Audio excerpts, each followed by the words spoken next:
I never imagined my life would take such a ridiculous turn. There I was, sitting at the dinner table in my best friend Michaela's house, trying to stay composed, while the past stared directly at me. Vivian, her stepmother, was the last person I expected to see, because before she joined Michaela's family, she was mine. 2 years ago, Vivian and I shared something intense. A whirlwind romance that burned fast and bright. Back then, I had just graduated and was trying to find my footing in the world. We met at an event, and the chemistry was instant. Vivian lived life boldly, without fear or apology. I still remember that first date coffee after the event, and, before I knew it, we were wrapped up in each other's lives. She made me feel seen.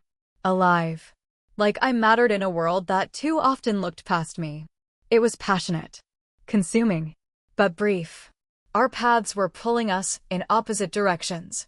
She was preparing for a season in Europe, and I was just beginning my career. We said goodbye through tears and promises that maybe, someday, we'd cross paths again.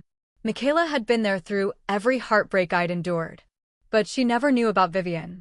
It was a secret I buried deep. Vivian's amazing, Michaela said when I walked in that night. She's finally bringing joy back into my dad's life. You're going to love her.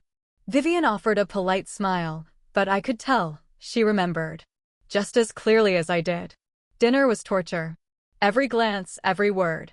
I was unraveling inside. How could I sit across from the woman I once loved and pretend she was just someone new in my best friend's life? After dinner, Michaela stepped out to take a call, leaving me alone, still reeling. Then Vivian appeared at my side. We need to talk, she said, barely above a whisper.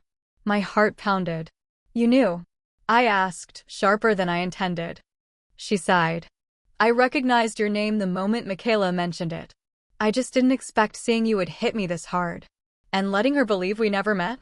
I asked, torn between disbelief and betrayal. I didn't plan this, she said quietly. But here we are. My stomach was in knots. My past, now part of Michaela's present. It was never just a fling for me, she said. Her voice was almost too soft to hear. I felt sick. Vivian, you're married. To Michaela's dad. This isn't even something we can consider. She looked at me steady. And you think I can just erase what we had? My face flushed. Each word from her was a spark, threatening to reignite everything I'd buried. Michaela's my best friend, I murmured, grasping for something to anchor me.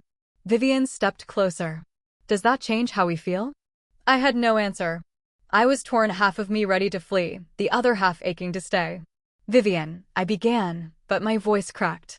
I miss you, she said at last. Then footsteps. Michaela was coming back.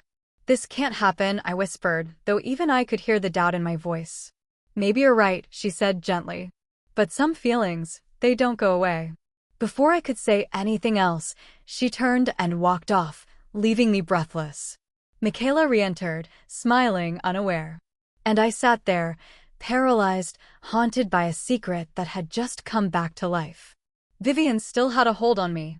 And maybe, forgetting her was never really an option.